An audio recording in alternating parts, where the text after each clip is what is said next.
Okay, so we're back, and hopefully you've been thinking about Superman as much as I have, as I got this second 15-minute section set up for you. So again, I laid out for you hopefully the I guess the high points or the highlights of the Superman mythos, right? Kind of thinking a little bit about this as an example as we consider those 5 questions and consider ways to approach a text. After all, the Superman story is a text. What does Superman want from us is sort of where I want to go here. So if we have a common understanding of the Superman mythos, we can then begin to take that story and the 5 questions and approach the text with those questions, right? So I've given you kind of 4 ways, 4 directions in which to go if we're thinking about those 5 questions and the Superman story and we're synthesizing them. So number 1 over here on the left, if we're reading the comic book version of Superman, after all, Superman began as a comic, the text asks us, so a comic book asks us to follow its structural rules of closed panels and thought bubbles to detect its tone via coloration, illustration, or font use. In some ways, language then is equal to image in a comic, or at least they're interdependent. Readers may even experience moments when a comic's characters call attention to the genre that contains them. So if you've seen Deadpool, Deadpool does this often, and it's called intertextuality. When we see it, we recognize that language itself, along with the rules of the comic, are not as stable as we might like. So notice how what I'm talking about here connects to question number 5. Right? And of course, a little bit to the rules of or the features rather, of the text. Another way to look at intertextuality is to think of a show like The Office, in which Jim often has those moments in which he'll break the fourth wall and look at you. Of course, he's looking at the documentarian's camera, but that, of course, is also you. Will Smith did this all the time in The Fresh Prince of Bel-Air, right? He'd be arguing with maybe Uncle Phil or Carlton Banks and would have a moment that was maybe in the conversation or argument in which he felt that Uncle Phil had said something so stupid that he just had to acknowledge it. And so he would look directly at the camera, again, looking at you, as if to say, I know you're there, right? Breaking that fourth wall. So there's this kind of intertextuality in which Will Smith is calling attention to the conventions, the rules of the sitcom. Same with Jim, the rules of the documentary, or in this case, the documentary that's also a television show. Moving down the page now. As readers, we are asked to suspend our disbelief as we encounter Superman's storyline. For if we become mired in whether or not aliens exist or whether a humanoid can fly, we could potentially or disastrously miss the narrative that any given Superman comic offers us. So this kind of approach here is questions 3 and 4. We have to recognize the differences between the reality of our world and the text, right? Another way to kind of think about synthesizing those 5 questions with the Superman story. The text of Superman does not require readers to ponder whether or not these events could or will happen. So that would be kind of question 4 again. Instead, as Clark Kent is reared to be human, he is therefore relatable to us despite the superpowers. In fact, scholars in comic book studies light on Kent's relatability as large reason for the figure's popularity, which so far spans over 80 years, 83 years to be exact. Thus, the trials of his dual identity are also our own. So his layered qualities are metaphors for our own layered qualities.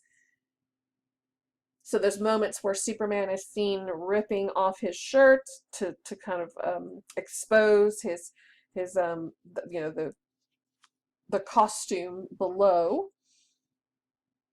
That's this interesting metaphor for the layers that you and I possess as well.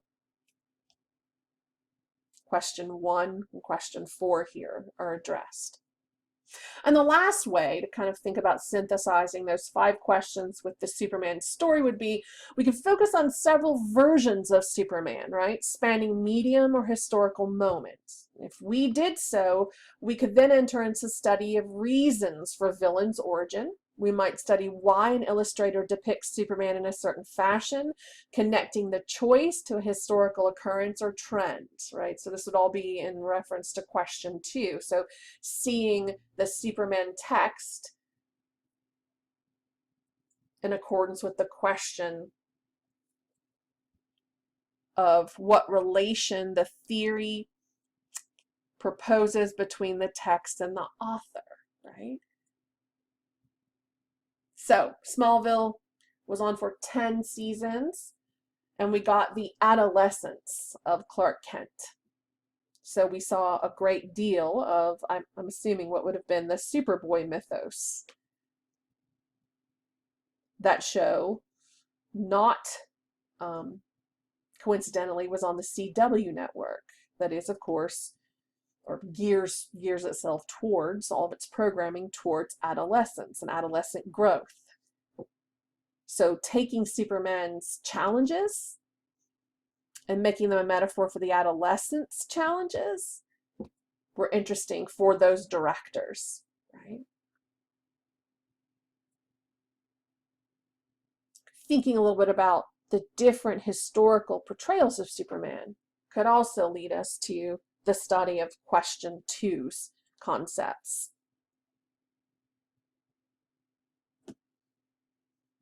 So really then we're talking about a lens. So if you kind of think of a literary school of criticism, or at least a critical school of thought, as but a set of lenses, a pair of glasses that you put on, and those glasses, of course, create a particular point of view. So I want to talk very briefly about some literary critics and their questions.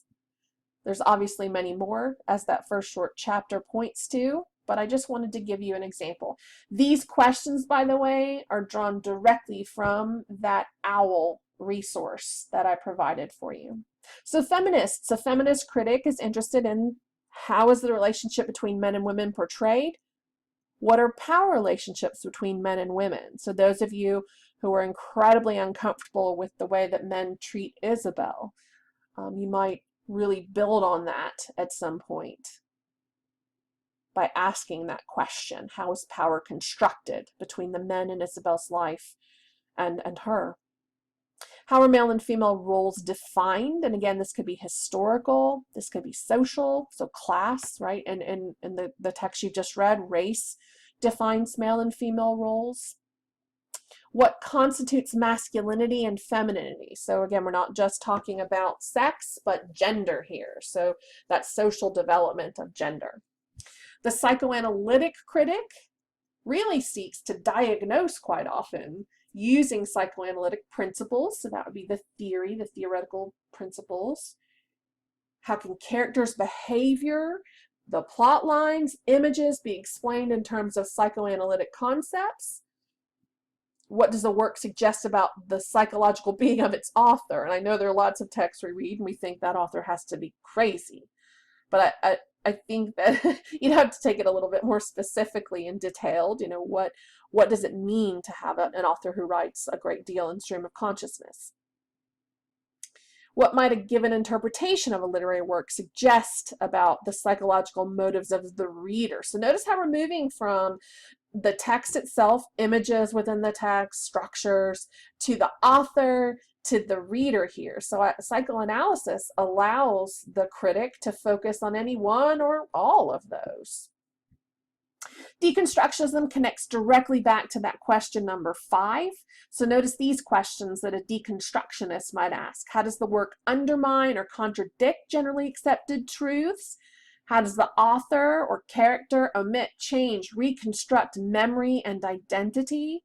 How does the work fulfill or move outside the established conventions of its genre? So that goes back a little bit to intertextuality. And then another literary school of thought would be race theory, right? What types of texts reflect dominant culture's perceptions of race? How can scholars convey that racism is a concern that affects all members of society, so not just people of color, but those who might be privileged? How can we accurately reflect the experiences of victims of racism? And then, of course, we could also talk about queer theory. We could talk about new historicism. We could talk about larger, broader implications of cultural study. So all of this, of course, is mentioned in that more chapter. But I wanted to kind of connect again this notion of putting on a particular pair of glasses, a lens, so that you can ask a set of questions of a text and explore it from that vantage point. So, thus, in conclusion here, we can choose to adopt the most appropriate critical lenses for each text we read. In doing so, we can move beyond merely observing plot events to asking sets of questions connected to underpinning theories. So answers to these questions can then frame our interpretations and better prepare us for the detailed kinds of analysis we'd like to do. So let's move on now to some examples a little closer to home. So we're going to leave Superman behind and move a little closer to what we're studying right now. So I want to open the space between the bookends, and hopefully you've read through the introductory letter I gave to you, checked out that blog posting where I talk about bookending, and you're ready to open the space between these first two texts, this first pair of texts we're studying. So as you and I read Change and Forge, we might choose to become feminist critics who study Isabel or the role of other female figures in the novels. We might become critics who focus on race and race relations or structures of power in the novels and how or if they are disrupted at any point. We might become critics that ask why an author would create these texts in this time. So notice how we might think a great deal about why these particular works of historical fiction make sense for this particular time period. Critics who focus on the microhistory that Anderson crafts, so we could focus a great deal on structure, the features of the given text that we're reading right now. These seem to be really appropriate avenues for studying. So I kind of want to connect again, synthesizing our primary material with this idea of a critical framework. I want to give you an example now connected to discussion thread 1. And I'm going to read to you here, but of course you can come back and listen as well one more time. In their chapter More Than Skin Deep, Brown and St. Clair elucidate a series of YA historical fiction texts that depict the lives of African American children and their families in wildly different ways, often in line with historical perceptions of race. The authors compare and contrast several texts from different periods, seeing these texts' treatment of protagonists as but an extension of how people of color were viewed by the cultures in which they existed. Of course, at times, authors prescribe complexity to their Black characters, imbuing them with interior thought processes counter to cultural norms. Anderson's contemporary novels, like several that they discuss, present us with protagonists, as you know now, that are not content to be owned, but exist in a time period where ownership of people in the colonies was common, even for those who sought freedom for themselves, which is a kind of interesting irony that we experience in reading these two texts. The arising complexity for Isabel and Curzon, they are characters bound by America's tradition of slavery, yet also considered American loyalists by those who owned them, fascinates and troubles us. We could study epigraphs in which slave owners discuss their property or refer to qualities that were believed to be true of slaves, and then experience chapters in which characters in power mistreat or paradoxically entrust Isabel or Curzon with sensitive information. Because you and I are the benefactors of Isabel's and Curzon's interior thoughts, we witness their reactions and thought processes as they encounter and then counter the expectations of others around them. So I'm really kind of synthesizing here something that you're reading, the chapter More Than Skin Deep, and of course that complexity that arises. We've got colonies fighting for their freedom, and of course at the same time enslaving people. And you've got those wonderful conversations for study between Eben and Curzon in the text, which I really love those, because I like that they bring to the foreground the problem of fighting for freedom yet denying it to others.